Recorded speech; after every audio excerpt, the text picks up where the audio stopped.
دعاي تسنتو زمن العدس ተምቹና ድንብላል በፍቅር አንድ ሊሆኑ ነው። ተምቹ ከእርግብ ወደ ድንብላል አሻግሯል።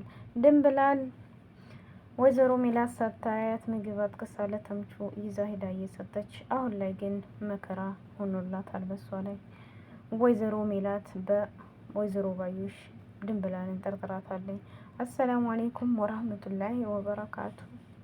ውድ የተከበራችሁ የቻናል ቤተሰቦች በያላችሁበት የአላህ ህዝነት ራህመት ከእናንተ ጋር ይሁን እያልኩ ዛሬ ደግሞ ነው ተከታታይ ድራማ ይዤ መጥቻለሁ ማለት ነው። አሁን ላይ እንግዲህ ወይዘሮ ሜላትና ድንብላል የመር ተጣልተዋል።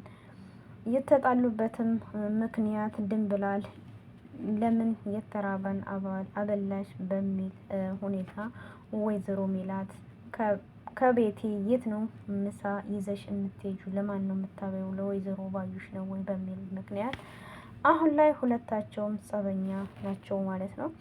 ከዛም አልፎ እንግዲህ ዛሬ ላይ ድንብላልን ምላሴና ወይዘሮ ሜላት ሊጠይቋትም እሷ ግን መናገር አልቻለችም ማለት ነው። አሁን ላይ እንግዲህ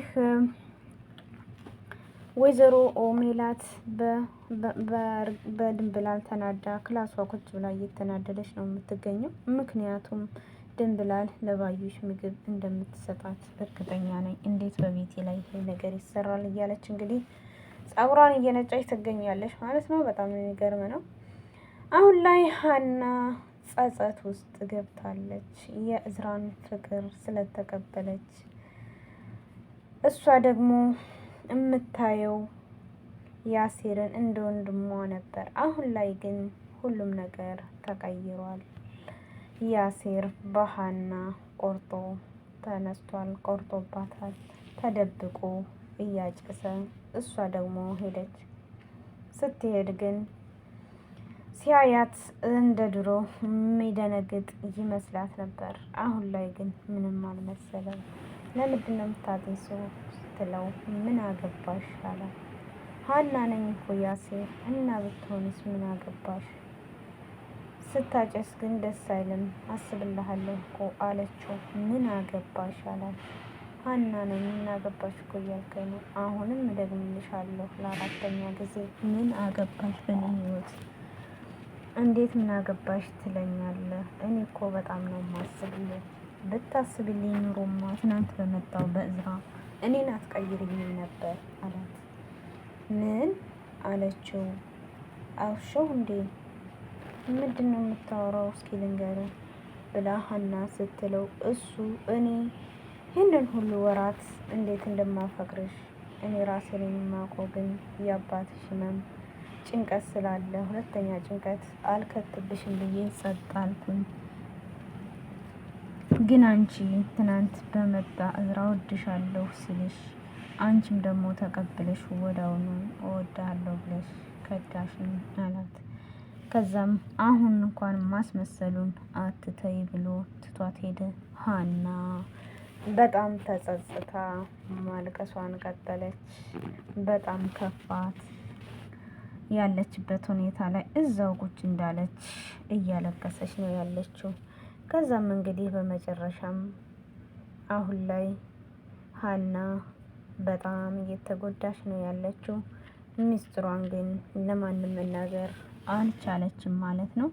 ከዛም አልፎ እንግዲህ ሀንዬ አሁን ላይ እዛው እያለቀሰች እንዳለ ያሲርም ወደ ሌላ ቦታ ሄዶ ወደ መጠጥ ቤት ገብቷል። ሀናም እዛው እያለቀሰች አባቷ ድንገት መጣ። ያሲር የሚቀመጥበት ቦታ እሷ ቁጭ ብላ ታለቅሳለች። አባቷም እንደመጣ አላየችውም። ከዛም ሀንዬ ብሎ ሲላት አላየሁም አባዬ አለችው። ምን ሆነሽ ነው ልጄ? ምን ሆን ያለው እንደዚህ ኩርትም እንደሽ የምታለቅሽው ምን ነው? አባዬ እኔን ሰው ሁሉ የፈጠረው ፈጣሪ እኔንም ነው ግን የፈጠረኝ ነው ለኔ ብቻዬ ነው እያለች እንግዲህ ፈጣሪዋን እያማረረች ነው ያለችው ማለት ነው። ሀና በጣም ስለከፋት ነው ይህንን ሁሉ ፈጣሪዋን ልታማረር የደረሰችበት ሁኔታ ማለት ነው። በጣም የሚገርም ላይ ነው ያለችው፣ ትገርማለች።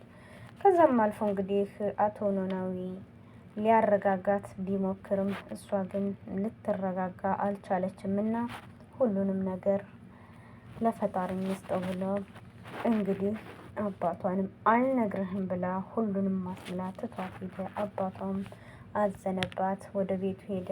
እሱም እንቅልፍ አልወሰደውም። ሌሊቱን ሙሉ ሀና እያለቀሰች እቤት ገባች።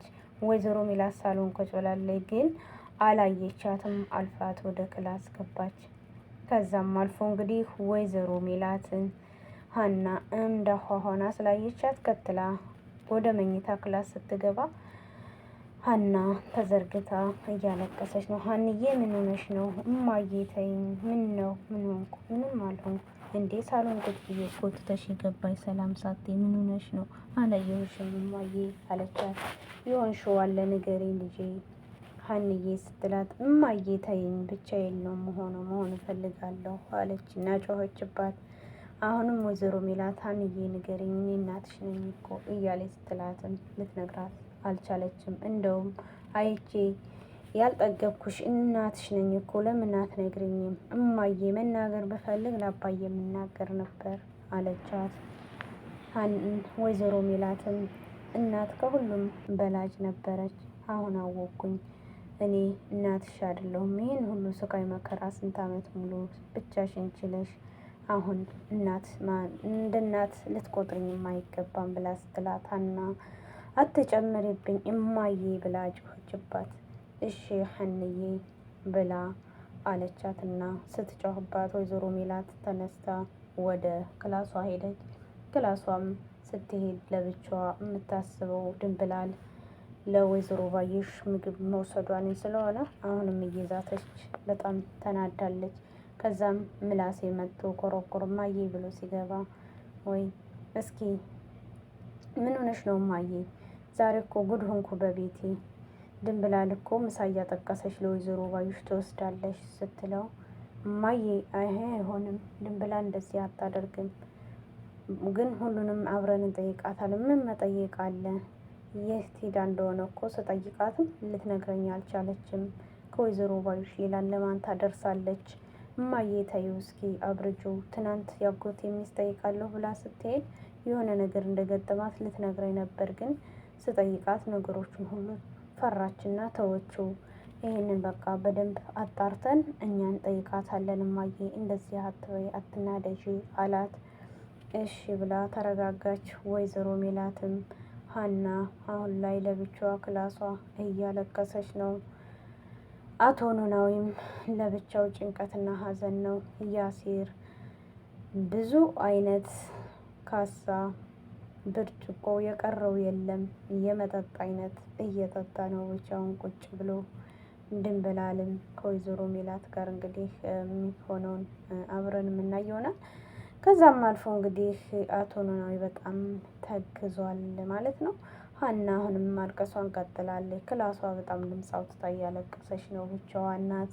ከዛም ምላሴ ሄዶ ሲጠይቃት ማናገርም ምንም አልፈለገችም። ተወይ ልስታሳብዱኝ ነው ወይ ብላ አለችውና ምላሴ ምን እኮ ወንድምሽ ነኝ ለእኛ አንቺ ምክንያት ትሆኛለሽ፣ እኔ ግን ላንቺ ምንም ምክንያት ልሆንሽ አልችልም። በቃ ማልቀስ ነው፣ ንገሪኝ፣ እኔ ወንድምሽ ነኝ፣ ተወኝ፣ በቃ አትረዱኝም ብላ ምላሴንም ከክላሷ አስወጣችው።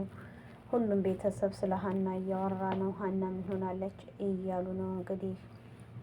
ወይዘሮ ሜላት በንደቷ መሰረት ከምሳሌ ጋር ከምላሴ ጋር ድንብላልን ሊያናግሯት ሳሎን መጡ። ወይዘሮ ሜላትና ምላሴ ድንብላልን ጠሯት። ቁጭ በይ ስራ አለኝ እኮ ስትላ ቁጭ በይ እኛ አሰሪዎች ነን፣ ቁጭ በይ ስንሽ ቁጭ ነው፣ ስሪ ስንል ስሪ ነው ብላ ወይዘሮ ሜላት ተናግራ የማትናገር ቃላዋትን ተናገረቻት። እሺ አለኝ በቀጥታ ንገሪ ነው ማለት ሌላ ምን ይባላል አለች እና ድንብላል ነገሯን መቀጠል ጀመረች። ምግብ የምታደርሺው ለማን ነው ብሎ ጥያቄውን አቀረበላት ምላሴ። አልናገርም። ምንድን ነው ለተራበው ባጎርት ችግር አለው እንዴ አለች። ለወይዘሮ ባዩሽ ነዋ። አረ እንደዛ አይደለም። እኔ እኮ ጠላቴንና የሚጠቅመኝንና ጠላቴን እማቅ ሰው ነኝ። እንዴት እንደዛ ትሉኛላችሁ? በቢላ እጄን የቆረጠችኝ አሁን እጄ ማጎርስ ይመስለዎታል? ብላ ድንብላል በጣም ተናደደች። ወይዘሮ ሚላት እና የት ነው አትናገሪም እንዴ? አሁንም እንድገምላችሁ የወሰድኩትን አልናገርም ብላ ክርግርግም አለች። ድንብላል ነገሩን ደበቀቻቸው።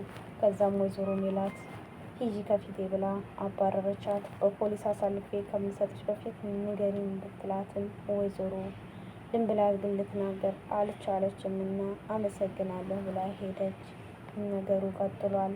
አሁን ላይ የሀና ጉዳይ ሁሉም ቤተሰብ አሳስቧቸዋል። ከዛም እንግዲህ ምላሴ ወደ እነ ያሲር ቤት ወደ እነ ሀና ቤት ሂዷል። አሁን ላይ ሲሄድ ያሲር ጠጥቶ ስለመጣ ተኝቷል። ሊያናግረው ነው፣ ስለ ሀና ጉዳይ ሊጠይቀው ነው። እሱ ግን ሰክሮ ስለመጣ በጣም አርፍዷል። ምላሴ ይስቃል፣ ያሲር አንኮራፋል። ልትጋባው አልቻሉም። ከዛም በጉር ነቃ። ወሬውን ቀጠለ። ምላሴ ሀና ምን ሆና ነው? ሀና ካንተ ውጭ የምትደብቀው የማትናገረው ነገር ላንተ ነው ንገረኝ ሲለው ምንም አልነገረች ምን ሆናለች ብሎ በስርዓት ሊያናግረውም አልቻለም። ምላሴ ትቶት ወጣ ካልነገርከኝ ብሎ። ከዛም አልፎ አሁን ላይ ኢድራ ተብዬው የሀና ስልክ አይሰራም። መንገድ ላይ እየጠበቃት ነው፣ እየደወለ ነው ግን አይሰራም ስልኳ። እሷ አሁን ላይ ለቅሶና ሀዘን ላይ ትመስላለች። ምክንያቱም ያሲር እንደሚያፈቅራት ካለፈ ጊዜው በኋላ ነው የነገራት። አሁን ግን ጸጸት ላይ ናት። ከኢዝራ ፍቅሩን ተቀብላለች። አሁን ያንን ልትመልሰው ነው፣ ወደ ያሲር ልትሆን ነው የሚለውን እንግዲህ ቀጣይ የምናይ ይሆናል። ከዛም አልፎ እንግዲህ በጣም ሲጠናበት አዲሱ ፍቅረኛ ኢዝራ ወደ እነ ሀና ሰፈር መጥቶ ሀናን አስጠራ። ሀና መጣች። የማይመጣ የለም። ምን ሆነሽ ነው? ሰላም በስርዓት አላለችውም። የቤተሰብ ጉዳይ ነው ብላ ነገሩን ደብቃ ሰላም አለችው። አሁን ሊሄድ አለችው። ወዴት ነው የምትሄጂው? አይ ለማየት አይደል የጠራኸኝ? ይሄው አየኸኝ። አሁን መሄድ እችላለሁ? የት መሄድ አይቻልም። ትናንት ጀምሬ ስላንቺ እያሰብኩ ጭንቀት ላይ ነበርኩ። ምግብ አልበላሁም ሰዓትና አብረን እንብላላት። እንደዛ ሲላት ወደ ቤት ሄዳለሁ ያለችው ሀሳቧን አስቀይሮ ምግብ ከእሷ ጋር ሊበሉ ሄዱ። ግን አንቆይም አለች። ተስማሙ። እሺ ተባብለው እንግዲህ ወደ ምግብ ቤት ሂደዋል። አቶ ኖላዊ ወደ እነ ሀና ቤት መጥቷል። ሲጨንቀው የሀንዬን ጉዳይ ሊጠይቅ ወይዘሮ ሜላትና አቶ መስፍን ቁርስ እየበሉ ነው አገኛቸው። አቶ ኖላዊ ግባ የሀንዬ አባት፣ ምን ነው እግር ጣለህ በጠዋቱ? ኧረ ምንም አንብላ። ኧረ አልበላም። እኔማ ከፍቶኝ ስለ ሀንዬ ጉዳይ ሊጠይቃችሁ ነው። ልጄ ምን ሆና ነው? እነዚህ ልጆች ብሉ እና ከዛ እናወራለን። ምን ሆና ነው? እኔ ራሱ ማታ እያለቀሰች ነው የመጣችው፣ ግን ልትነግረኝ አልቻለችም የሆነችውን ብላ ወይዘሮ ሜላት ነገረችው። በጣም ከፍቷታል። እኔም እኮ መንገር አልቻለችም። ያም ያሲር የሚባለው ምግብ መጠጥ ቤት ገብቶ ሲጠጣ ነው የሚውለው። ምንድን ነው ስለው መናገር አልፈለገም። ተውኝ ነው። ሀንዬም ፈጣሪዋን አማራ ተውኝ አባዬ ብላ ገለመጠችኝ እያለ ሲናገር አቶ መስፍን ሊያረጋጋ ሞከረ። ወይዘሮ ሜላት ግን ጨመረችበት። ከዛም አልፎ እንግዲህ ሁላቸውንም አረጋግቶ አቶ መስፍን ነገሩን አብርዶ ወይዘሮ ሜላት ለአቶ ኖላዊ ምግብ ላቀርብ ስትል አይ በምን ሆዴ ሊበላኝ እንደዚህ ሁኔ ብሎ እምቢ አለ። ከዛም አልፎ እንግዲህ ሀንዬ ከኢዝራ በኋላ ወደ ቤቷ ስትመጣ አቶ ኖላዊ እቤት ቁጭ ብሎ አገኘችው። አባዬ ብለው ሀንዬ ተባብለው ተሳሳሙ። ምን ነው በጧትም ለምን መጣ? ሌሊቱን እንቅልፍ የተወሰደኝና ትናንት እንደዛ ስትሆን ያይችሽ ምንም አልሆንኩ እኮ ለምን አባዬ አለችው። ቀጣይ ደግሞ የምናይ ይሆናል። ቪዲዮ ላይክ ሼር አድርጉ ማለት ነው። ወዳችኋለሁ። እኛ ሳተርኩት ረዘም ማለት ነበር። ዱዓይ ተሰምቶ ዘመን ላደርስበት